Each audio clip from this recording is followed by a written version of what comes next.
On today's video, we're going to be exploring Sarasota.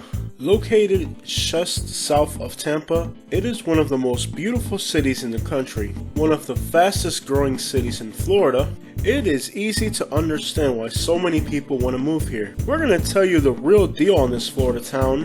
One of the top questions on the internet under the search for Sarasota is Sarasota better than Naples? Many people want to know which of these two growing cities is the best place for them. Being from Naples, you kind of grow up resenting Sarasota. So you might think I'm going to put Naples out to be a better place, and you're probably absolutely right. However, there's a few areas where Sarasota is a whole lot better. For example, the city of Sarasota is almost like a baby Miami. It has a nice little skyline. The county which Naples sits on has height restrictions for buildings, which means you're never going to see a skyscraper in Naples. The zoning department in Collier has tried to spread out the buildings and limit the height allowed of these construction projects. And they did this because they didn't want Naples to become Miami Part 2. Sarasota, on the other hand, has had some massive investments,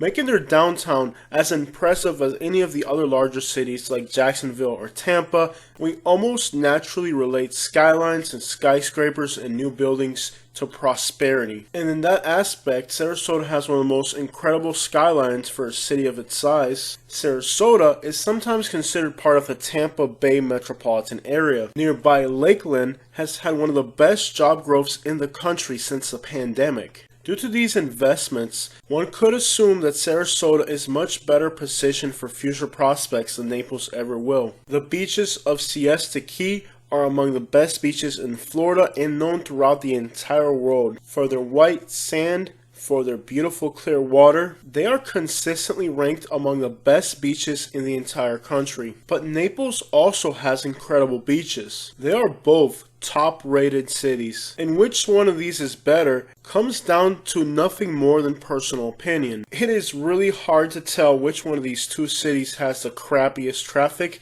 because they both suck horrendously. And today, when people first visiting a city compare these two areas, they're most likely going to assume that Sarasota has much more importance, just based off the clear fact that there's so much investment going in. I think these regulations in Naples were a very stupid decision, and now it's too far back to ever catch up with Sarasota. And whether the city has tall skyscrapers or not, the traffic is still there, but the jobs and investment are elsewhere. Places like Lakeland, which are not the most attractive place to live, have a lot of highway systems and a lot of investment and a lot of large companies going in, and it's given it a much better reputation as a town. Today, people go by statistics when they decide where they're moving to next, and all future investments in the area fall right behind that. And in a sense, Sarasota is now like a baby Miami, where glimmering skyscrapers cannot hide the large percentage of the population living below the poverty line. While Sarasota County has some of the lowest poverty rates in the entire state of Florida, the city of Sarasota is among the worst in the state. So while the Sarasota area in general is growing fast, there's a lot of issues within the city of Sarasota itself. Based on the comments on my videos,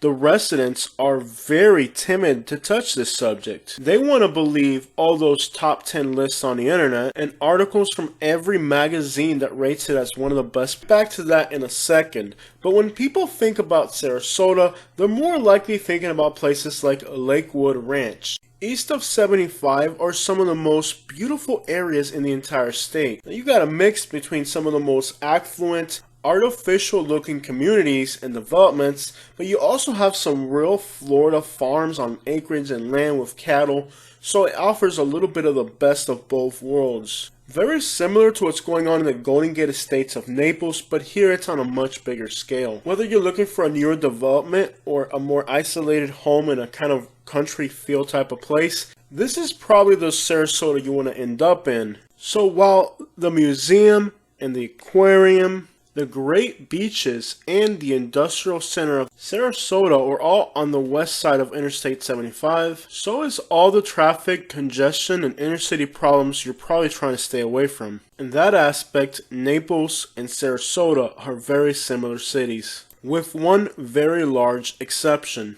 Here's where the people who live in Sarasota are going to start typing and getting mad at me. But I didn't even know this until I did the research for this video. The poverty rate in Sarasota is 19%. That means that roughly 1 out of 5 people living here are making a miserable income. But not only that, the cost of living in Sarasota means that even people with a decent income aren't living right. It's almost hard to understand how in just a fast-growing, expensive place, 1 in 5 people are living below the poverty line. In comparison, Venice, Florida, not too far away, only about 7% of people are living below the poverty line. When you break it down along racial lines, you find some of the worst economical inequality in the entire state of Florida. 39% of the black population is below the poverty line, and 30% of the Hispanic population, which is about 10% higher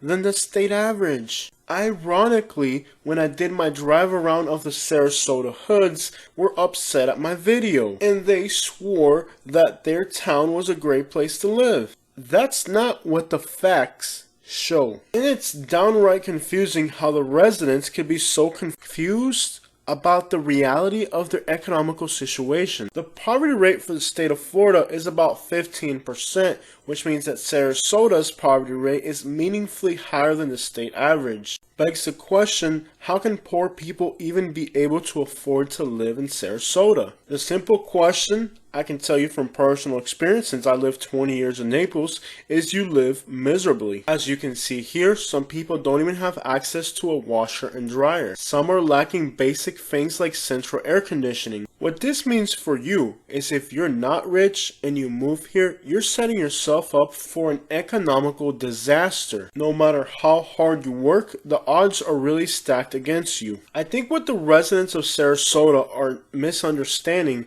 is their quality of life, while that their personal living conditions and economical outlooks are very thin. You're still in Sarasota underneath a palm tree, not in Detroit shoveling snow. And I totally agree. If you're gonna be poor, you might as well do it in a ballin' place. Under that category, I take nothing away from the residents. It's an incredible place to be. But if you're my audience listening to this video and thinking about moving to Sarasota, you better have your crap in order. There's no handouts or easy rides here. These are some of the most competitive labor forces in the entire country.